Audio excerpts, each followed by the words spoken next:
Ahora al caso de un joven migrante venezolano de 20 años, un joven sin antecedentes penales, detenido al salir de una cita con ICE en una corte en Nueva York, justo después de que su caso fuera desestimado por este agente. Su nombre es Dylan y estudiaba en una escuela pública del Bronx y estaba mejorando el idioma inglés. Su arresto ha desatado críticas entre activistas y unos 500 estudiantes de la Gran Manzana han realizado un paro denunciando que esta política migratoria de la administración Trump estaría criminalizando a estudiantes que no tienen antecedentes penales. Y es que Dylan ingresó legalmente a Estados Unidos en abril del año 2024 y había solicitado asilo. Hoy te diremos cómo saber si tu cita con ICE se podría convertir en una detención, y para eso nos acompaña en vivo el abogado de inmigración, el señor Ángel Leal. Abogado, gracias por estar con nosotros. Definitivamente creo que el ejemplo de Dylan marca un poquito la pauta. ¿Por qué ICE ha procedido con la detención inmediatamente después de que su caso de deportación fuera desestimado por el propio juez? Buenas tardes.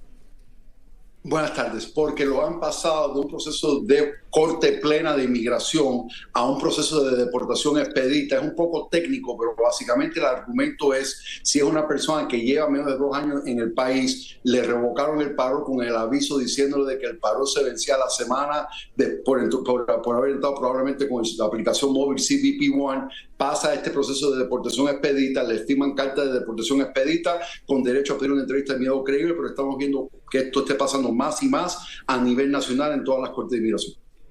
Y abogado, ¿es esto una tendencia? Se está viendo que muchos casos son desestimados, pero afuera de ese tribunal o afuera de esa oficina de inmigración están agentes esperando que esta persona salga. Entonces, la pregunta es, si una persona tiene una cita pendiente, ya sea para ciudadanía, para residencia o para asilo, ¿qué debería saber antes de presentarse? Bueno, en ese caso en particular se debe de objetar a la desestimación del caso antes de la Corte de Inmigración. Es un poco técnico, pero el argumento es que como entró legalmente, él no debería de ser una persona sujeta a un proceso de deportación expedita. Pero en general la clave es la información.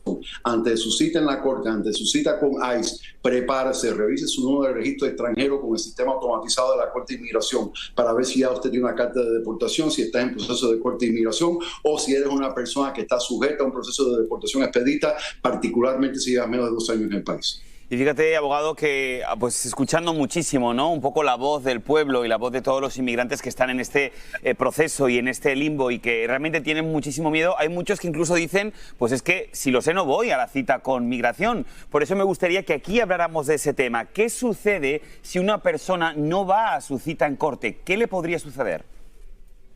Es lo peor que pueden hacer, porque básicamente en ese momento le firman una carta de deportación en su ausencia y eso implica una serie de otros castigos. Eres una persona ya sujeta a una detención mandatoria, eres una persona con un castigo mandatorio de 5 años en su país de origen por haber sido deportado en su ausencia. Y si es una cita con ICE que estás en proceso, pero no necesariamente en la corte, se puede hasta convertir en un fugitivo. Lo menos que queremos hacer es convertir un tema civil, que es el tema migratorio, en un tema penal, que es dejar de comparecer a una cita oficial con el gobierno federal. La clave es la información, no huir. Directamente con un abogado. Abogado Ángel Leal, como siempre es un gusto que esté en la edición digital. Que tenga una buena tarde y muchísimas gracias. Gracias, abogado.